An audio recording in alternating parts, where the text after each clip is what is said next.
Bonjour Ria, es-tu disponible ce vendredi soir pour regarder un film avec nous? Je suis désolée, mais j'ai déjà prévu de rendre visite à mes grands-parents ce jour-là.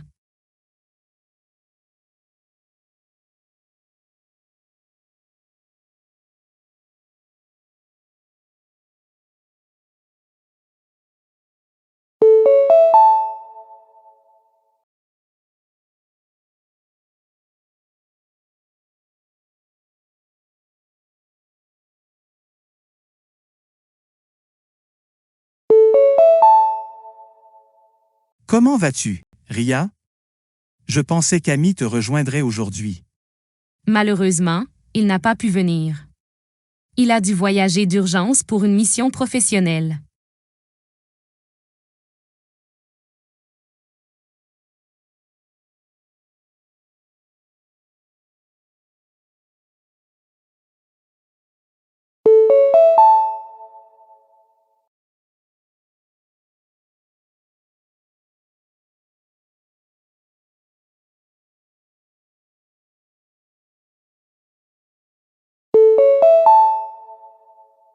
As-tu vu? Un colis est arrivé pour toi plus tôt aujourd'hui. Il portait ton nom. Oh, merci. J'attendais cette livraison depuis des jours.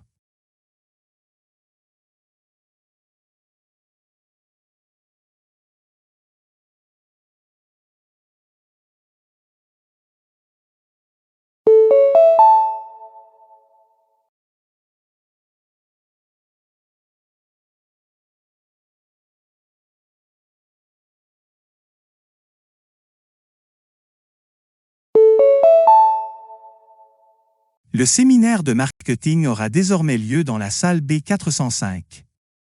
Cela a été mentionné dans l'email mis à jour que j'ai reçu ce matin à 9 heures. J'avais une note précédente indiquant B305, mais si c'est B405, je la mettrai à jour.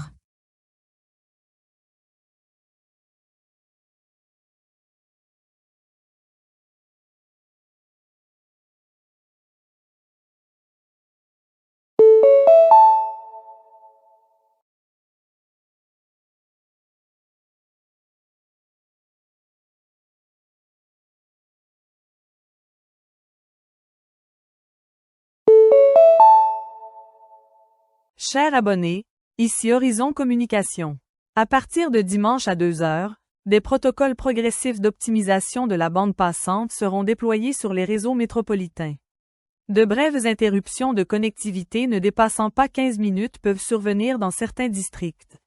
Cette amélioration augmente la capacité de débit de données et n'implique aucun ajustement tarifaire. Les utilisateurs sont encouragés à redémarrer leur routeur si des irrégularités de performance persistent au-delà de la période de maintenance.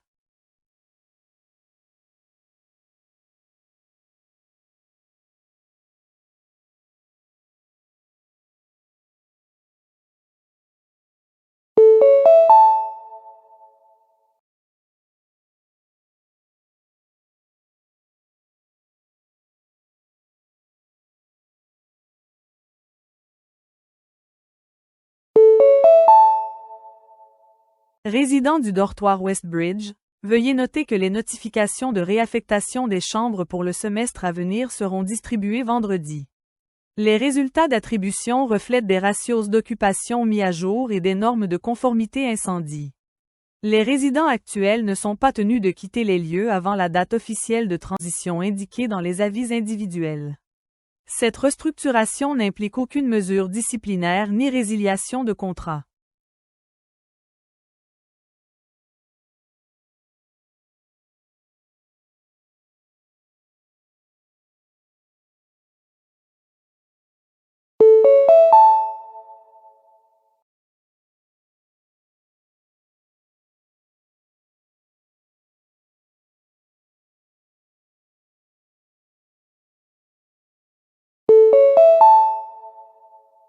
Attention opérateurs de navires, ici le contrôle portuaire.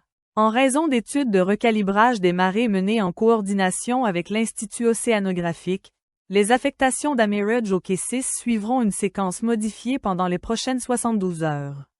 Les délais de traitement des cargaisons peuvent connaître de légères variations. Cependant, les procédures d'autorisation d'entrée maritime restent inchangées.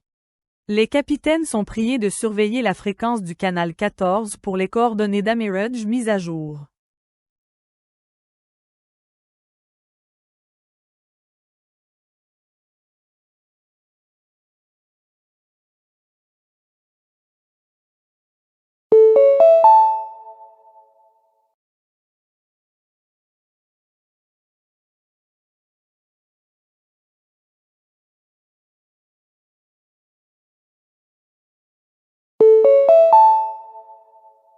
Bonsoir à tous les participants, ici le Conseil des Arts Aurora.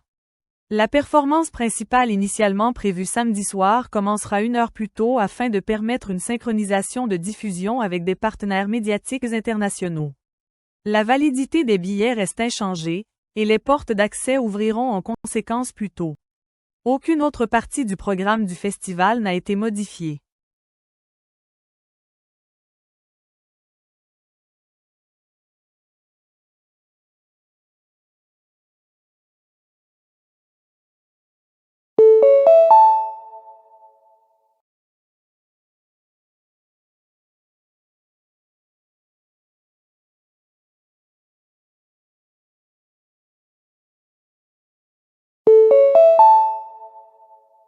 Bonjour. Ceci est un message du Centre des Arts créatifs. En examinant les inscriptions pour l'atelier à venir, nous avons remarqué que votre inscription reste incomplète en raison d'une étape de confirmation manquante. Les places sont limitées et les inscriptions non confirmées pourraient bientôt être libérées. Veuillez finaliser votre inscription en ligne d'ici ce soir afin de garantir votre participation.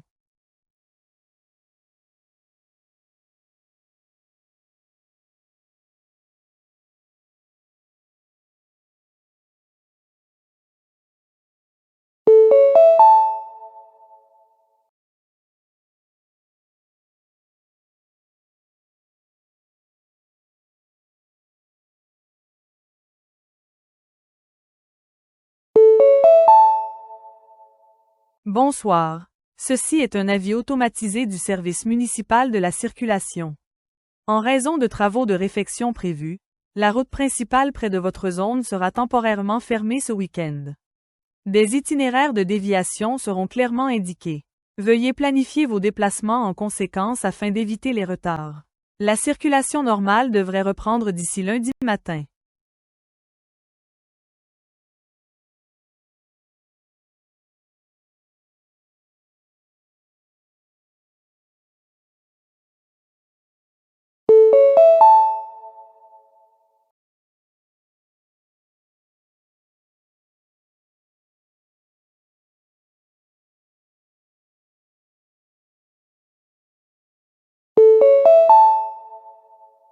Bonjour. Ce message vocal provient du service financier de l'université. Lors du rapprochement des dossiers de frais de scolarité, nous avons constaté qu'une transaction nécessite une confirmation. Tant qu'elle n'est pas vérifiée, l'état de votre compte peut ne pas refléter une régularisation complète. Veuillez télécharger une preuve de paiement via le portail étudiant dans un délai de 3 jours afin que les dossiers puissent être mis à jour correctement.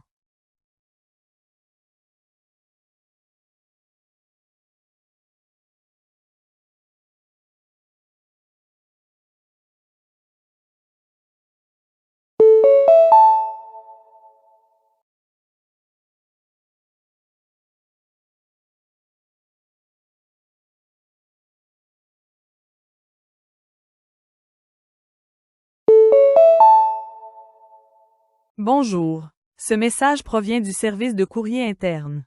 Un document à votre nom est arrivé plus tôt aujourd'hui et nécessite un accusé de réception avant sa remise. Veuillez le récupérer au bureau d'accueil avant la fin de la journée avec une pièce d'identité.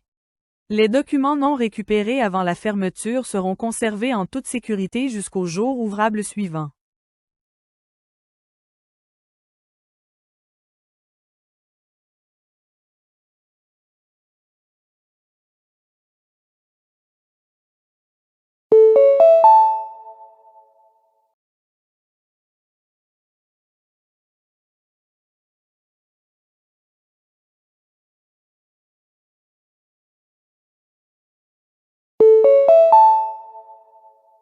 Bonjour. Ceci est un message enregistré du guichet régional de documentation. Nous avons le plaisir de vous informer que votre document de voyage est désormais prêt à être retiré. Veuillez noter que les retraits ne sont possibles que pendant les heures désignées de l'après-midi cette semaine en raison d'ajustements du personnel. Apportez votre RE accent aigu CE accent aigu PIC et une pièce d'identité valide lors de votre venue. Les documents non récupérés d'ici vendredi seront conservés en toute sécurité jusqu'au prochain cycle de distribution.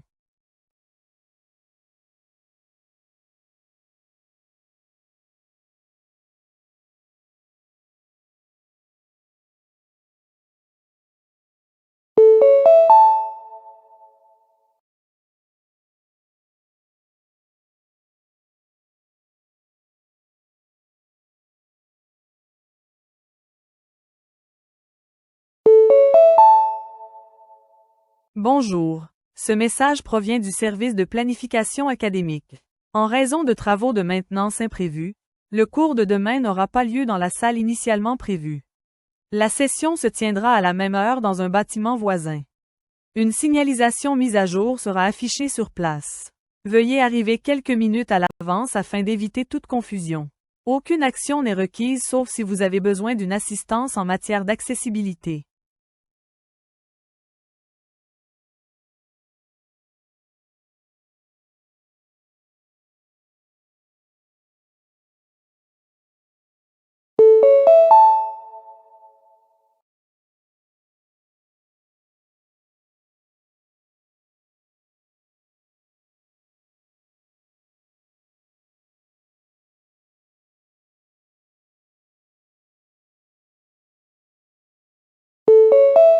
Personne 1. Du point de vue de la santé publique, exiger que tous les adultes soient vaccinés contre les maladies à haut risque est une mesure logique et nécessaire. La protection collective ne peut pas dépendre de la bonne volonté individuelle. Si nous voulons éviter des épidémies répétées, la seule approche responsable est une application universelle, combinée à des centres de vaccination accessibles. Personne 2. Je ne pense pas qu'imposer aux adultes une quelconque procédure médicale soit socialement ou éthiquement acceptable. L'éducation, la transparence et la confiance comptent davantage que la contrainte. Si les gens refusent les vaccins, la solution est la communication et une meilleure sensibilisation, et non l'imposition de règles qui compromettent l'autonomie personnelle. Personne 3. Je pense qu'une certaine forme d'obligation est acceptable, mais seulement dans des conditions précises. Si les taux d'infection augmentent fortement ou si les hôpitaux sont saturés, alors des obligations ciblées peuvent être justifiées. Mais en dehors de ces circonstances spécifiques, il est préférable d'utiliser des incitations plutôt que des règles générales.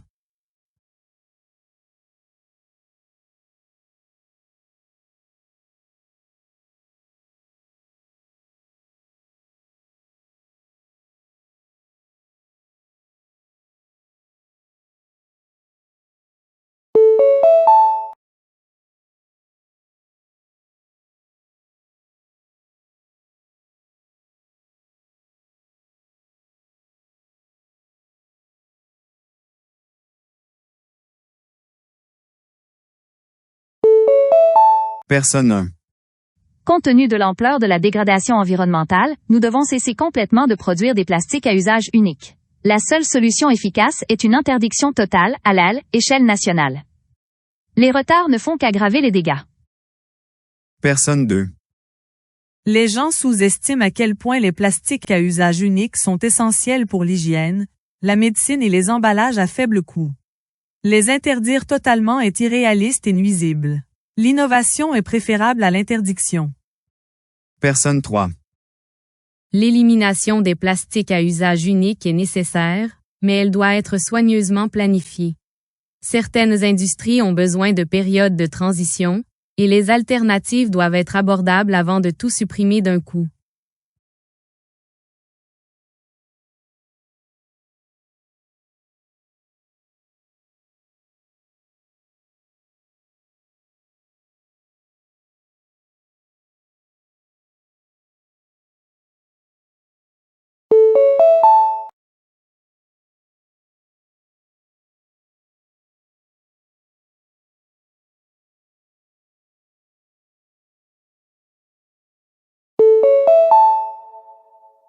Vous êtes à l'écoute d'Energy Flux.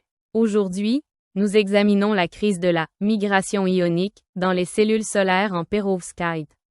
Bien que ces dispositifs photovoltaïques à couche mince aient atteint des rendements de conversion d'énergie records, leur viabilité commerciale est compromise par une instabilité induite par la chaleur.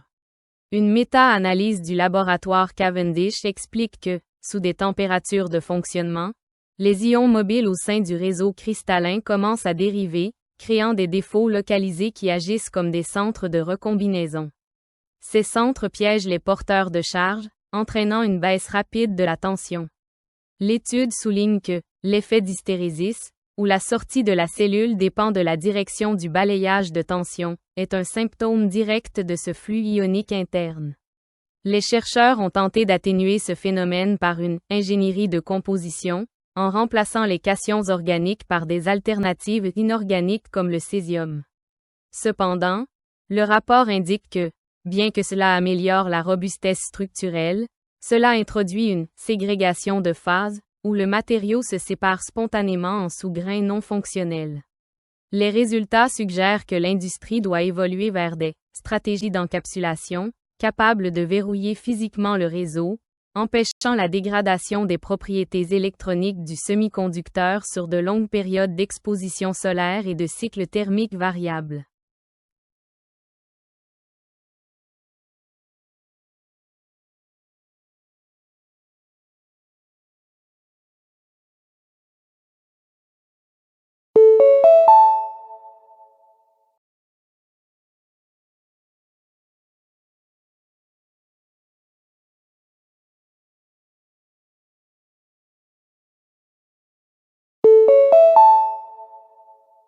Bonjour, ici Brain Matters.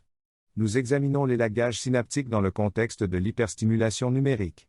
Une étude de l'Institut neurologique de Montréal suggère qu'une exposition constante à des stimuli numériques rapides modifie le mécanisme du s'en servir ou le perdre du développement cérébral chez les adolescents.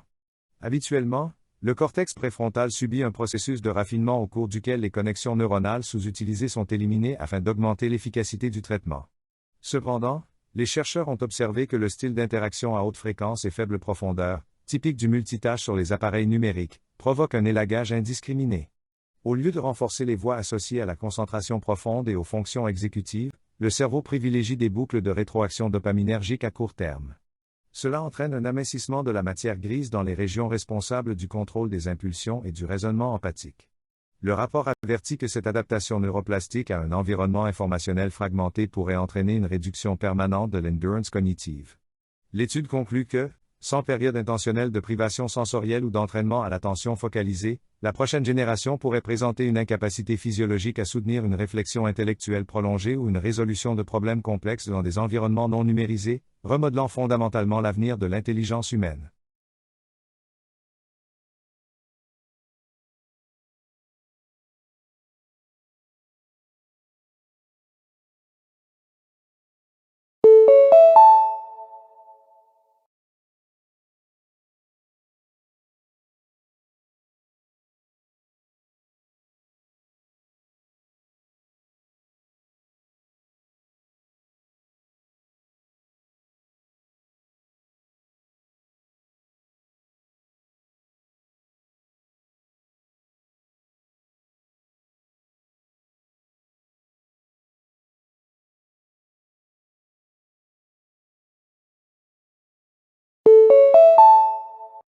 Pour Dr Imani.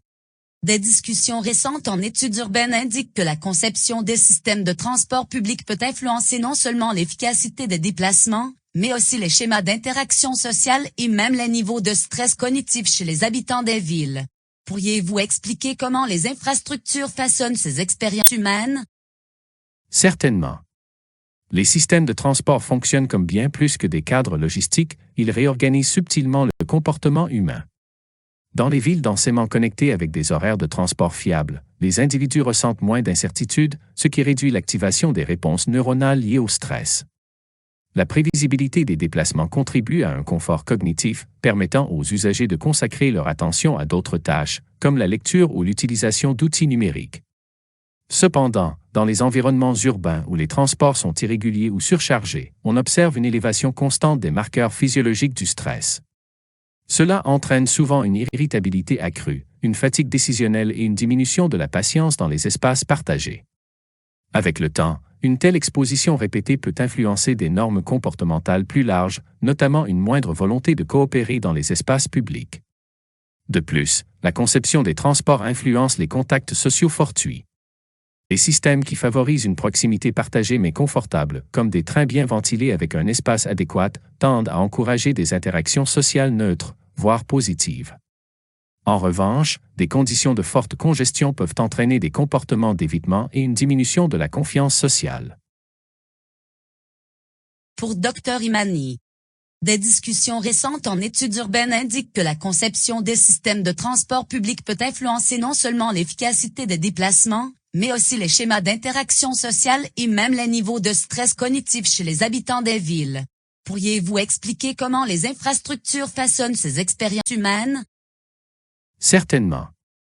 Les systèmes de transport fonctionnent comme bien plus que des cadres logistiques, ils réorganisent subtilement le comportement humain. Dans les villes densément connectées avec des horaires de transport fiables, les individus ressentent moins d'incertitude, ce qui réduit l'activation des réponses neuronales liées au stress. La prévisibilité des déplacements contribue à un confort cognitif, permettant aux usagers de consacrer leur attention à d'autres tâches, comme la lecture ou l'utilisation d'outils numériques. Cependant, dans les environnements urbains où les transports sont irréguliers ou surchargés, on observe une élévation constante des marqueurs physiologiques du stress. Cela entraîne souvent une irritabilité accrue, une fatigue décisionnelle et une diminution de la patience dans les espaces partagés. Avec le temps, une telle exposition répétée peut influencer des normes comportementales plus larges, notamment une moindre volonté de coopérer dans les espaces publics. De plus, la conception des transports influence les contacts sociaux fortuits. Les systèmes qui favorisent une proximité partagée mais confortable, comme des trains bien ventilés avec un espace adéquat, tendent à encourager des interactions sociales neutres, voire positives. En revanche, des conditions de forte congestion peuvent entraîner des comportements d'évitement et une diminution de la confiance sociale.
Dr Alvarez.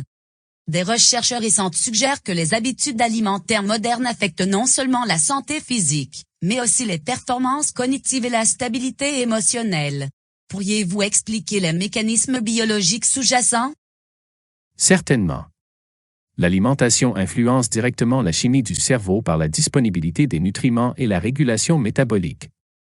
Les régimes riches en sucres raffinés et en graisses transformées peuvent entraîner des fluctuations du taux de glucose sanguin, perturbant la stabilité cognitive et altérant la concentration.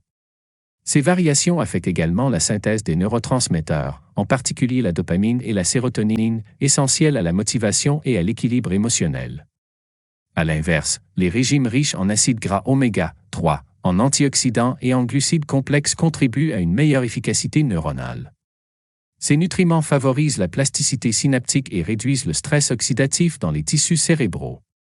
De plus, le microbiote intestinal joue un rôle significatif. Un déséquilibre de la flore intestinale peut modifier les voies de signalisation entre le système digestif et le cerveau, influençant l'humeur et les réponses au stress.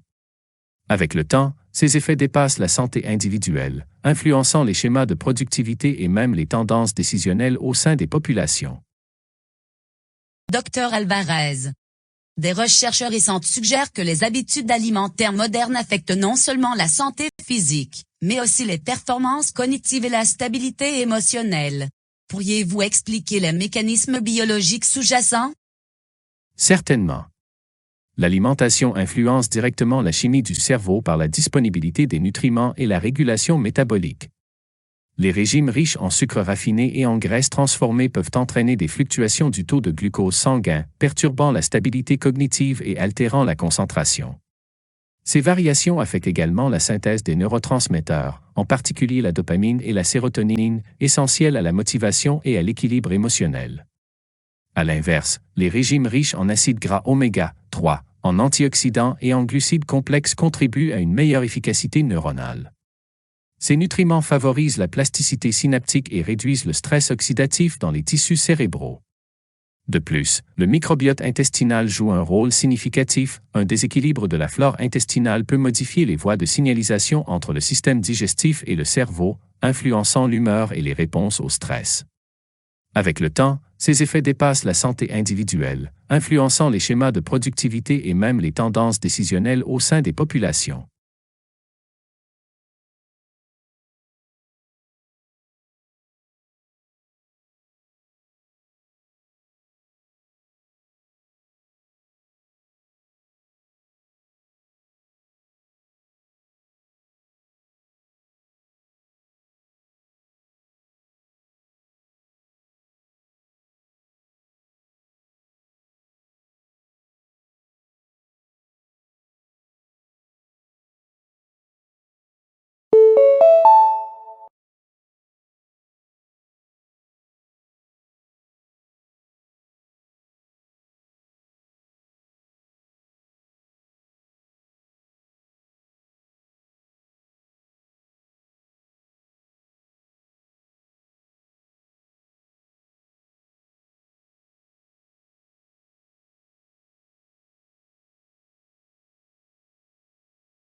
Professeur Chan.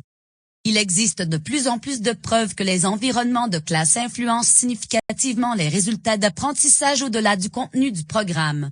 Pourriez-vous expliquer comment les facteurs physiques et psychologiques dans les espaces éducatifs affectent les élèves? Absolument. Les environnements d'apprentissage façonnent l'attention, la motivation et la rétention.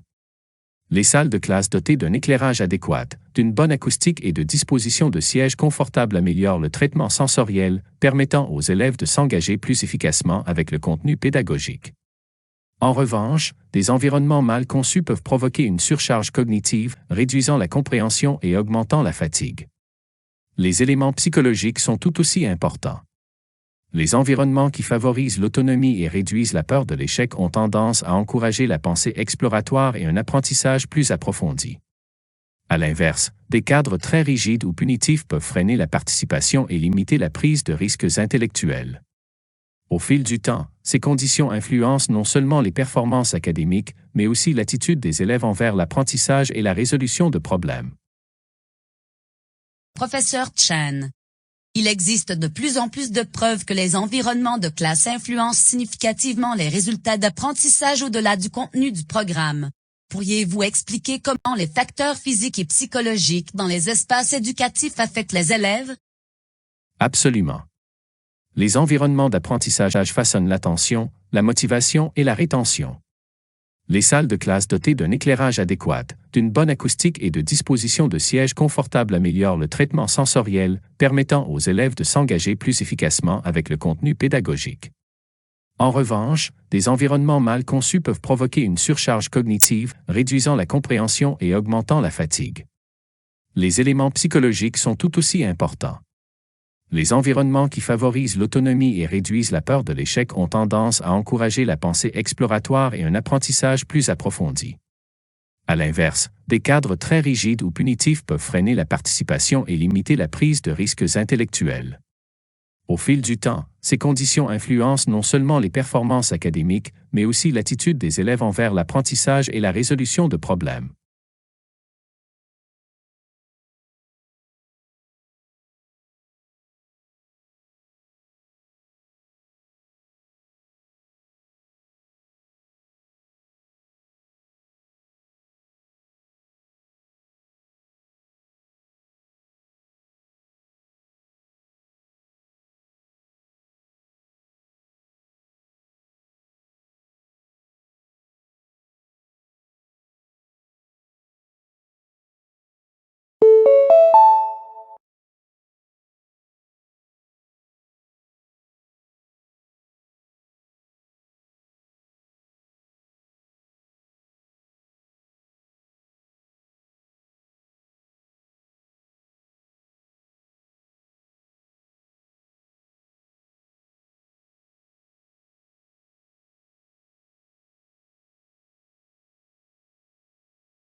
Dr Hassan.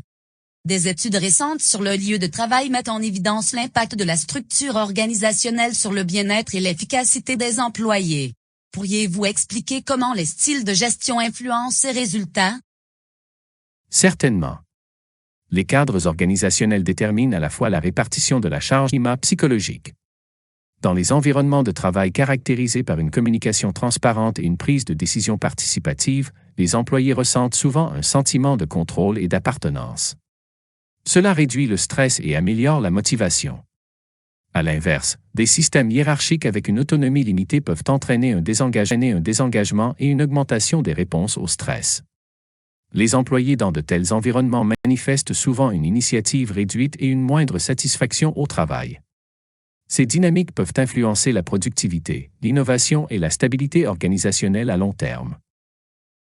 Dr Hassan. Des études récentes sur le lieu de travail mettent en évidence l'impact de la structure organisationnelle sur le bien-être et l'efficacité des employés. Pourriez-vous expliquer comment les styles de gestion influencent ces résultats? Certainement. Les cadres organisationnels déterminent à la fois la répartition de la charge climat psychologique. Dans les environnements de travail caractérisés par une communication transparente et une prise de décision participative, les employés ressentent souvent un sentiment de contrôle et d'appartenance. Cela réduit le stress et améliore la motivation. À l'inverse, des systèmes hiérarchiques avec une autonomie limitée peuvent entraîner un désengagement et une augmentation des réponses au stress. Les employés dans de tels environnements manifestent souvent une initiative réduite et une moindre satisfaction au travail. Ces dynamiques peuvent influencer la productivité, l'innovation et la stabilité organisationnelle à long terme.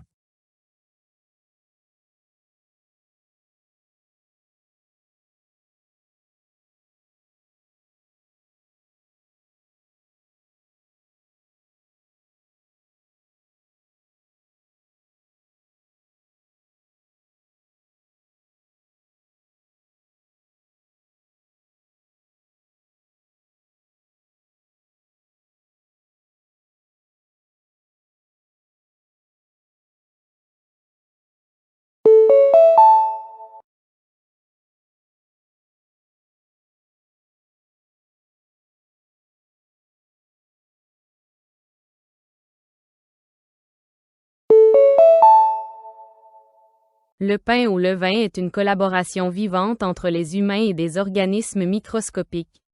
Contrairement aux pains commerciaux, il repose sur un levain composé de levures sauvages et de bactéries lactiques capturées dans l'air et la farine.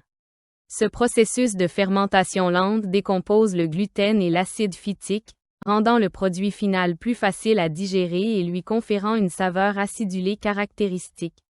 C'est un art culinaire qui exige patience et intuition, transformant 3 ingrédients simples en un chef-d'œuvre complexe et croustillant de chimie culinaire.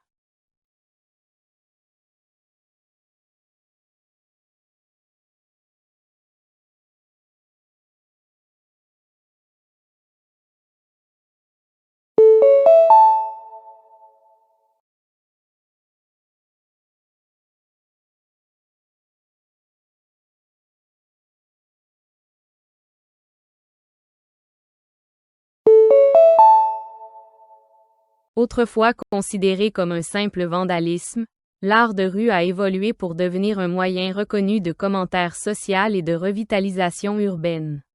Les fresques murales à grande échelle peuvent transformer un quartier négligé en une destination culturelle dynamique, favorisant un sentiment de fierté et d'identité locale. Ces galeries publiques rendent l'art accessible à tous, indépendamment de leur origine ou de leur statut économique. En transformant les murs de briques froids en toile, les artistes remettent en question notre perception de l'espace public et invitent à un dialogue continu entre la ville et ses citoyens.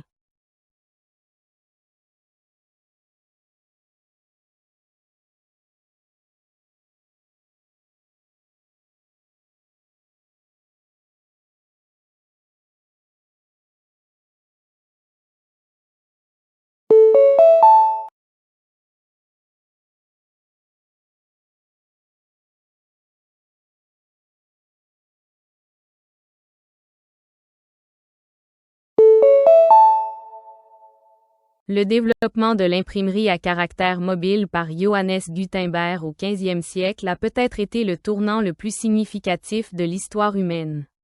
En rendant les livres abordables et accessibles, l'imprimerie a brisé le monopole de l'information détenu par l'élite.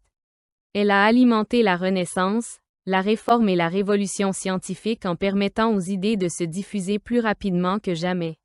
Cette démocratisation du savoir a posé les bases littérales de l'alphabétisation moderne et de l'émergence de notre ère actuelle hyperconnectée de l'information.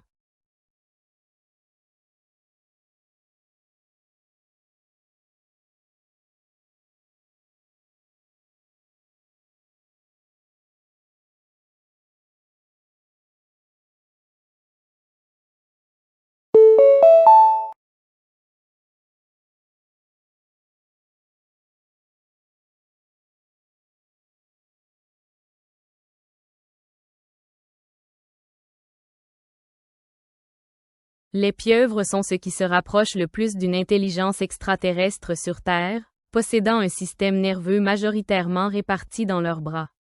Chaque membre peut goûter, toucher et agir indépendamment du cerveau central, permettant un multitâche et une résolution de problèmes inégalés.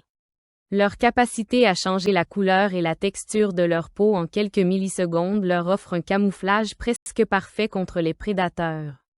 Ces céphalopodes remettent en question nos définitions traditionnelles de l'intelligence, prouvant qu'un esprit brillant n'a pas nécessairement besoin d'une colonne vertébrale ou d'un point focal unique.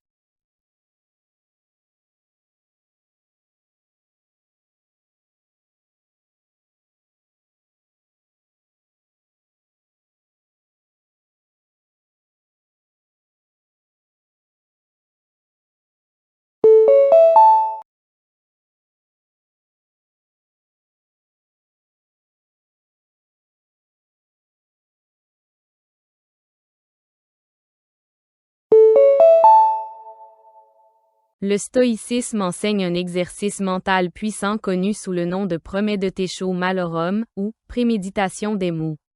En imaginant régulièrement la perte des choses que nous chérissons, nous réduisons leur pouvoir de nous dévaster si elles disparaissent réellement. Il ne s'agit pas d'être morbide, mais de cultiver un profond sentiment de gratitude pour le présent. Lorsque nous réalisons que notre santé, nos relations et nos conforts sont temporaires, nous cessons de les tenir pour acquis. Cela transforme l'anxiété en une résilience stoïque qui nous ancre face aux tempêtes inévitables de la vie.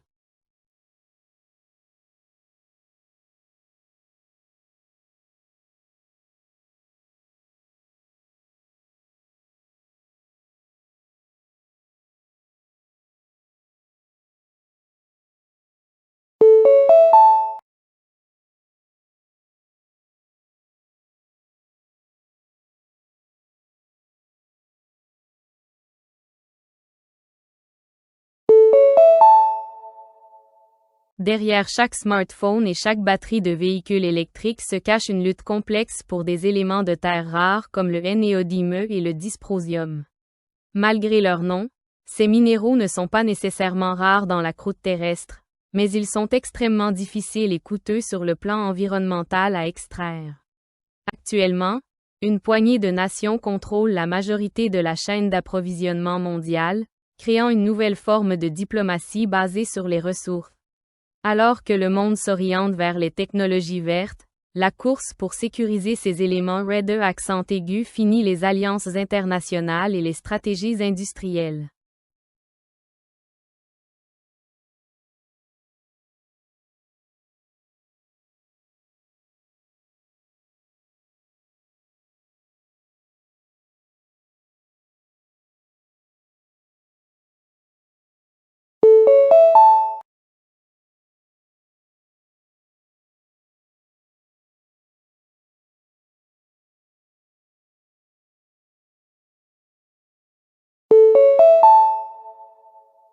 Pendant le sommeil paradoxal, REM, notre cerveau effectue un fascinant nettoyage nocturne, appelé consolidation de la mémoire. Tandis que le corps reste paralysé pour nous empêcher d'agir selon nos rêves, l'esprit tisse des émotions fragmentées et des expériences quotidiennes en récits vivides, souvent surréalistes. Les scientifiques pensent que ce processus nous aide à résoudre des problèmes et à réguler nos humeurs en atténuant l'intensité émotionnelle des événements difficiles. Loin d'être un simple bruit aléatoire, les rêves constituent un système biologique essentiel de maintenance qui permet à nos mécanismes cognitifs et émotionnels de fonctionner harmonieusement.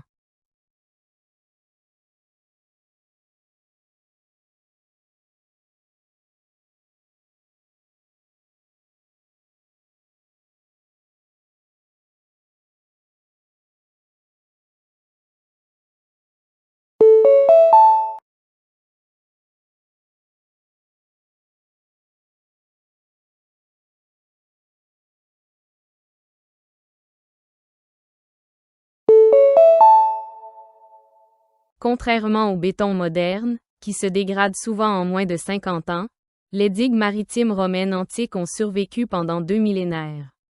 Le secret réside dans une cindre volcanique spécifique qui, mélangée à l'eau de mer, crée un minéral rare appelé tobermorite alumineuse. Cette substance renforce en réalité la structure au fil du temps en réagissant avec les embruns salés, auto-réparant ainsi les micro-fissures. Aujourd'hui, les ingénieurs étudient cette chimie ancienne afin de développer des matériaux de construction plus durables et neutres en carbone, capables de résister aux environnements les plus hostiles de notre planète en mutation.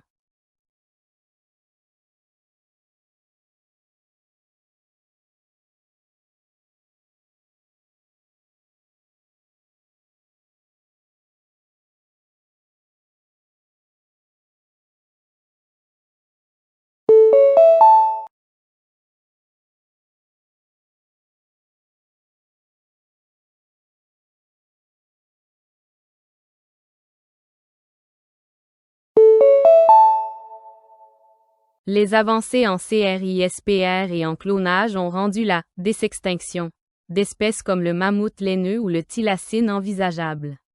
Les partisans soutiennent que le retour de ces animaux pourrait restaurer des écosystèmes perdus et inverser les dommages causés par l'homme. Cependant, les critiques soulèvent d'importantes préoccupations éthiques concernant le bien-être de ces créatures et les conséquences écologiques imprévues. Ramener une espèce est une chose, mais s'assurer qu'elle dispose d'un habitat viable dans un monde moderne en réchauffement est un défi bien plus complexe et controversé.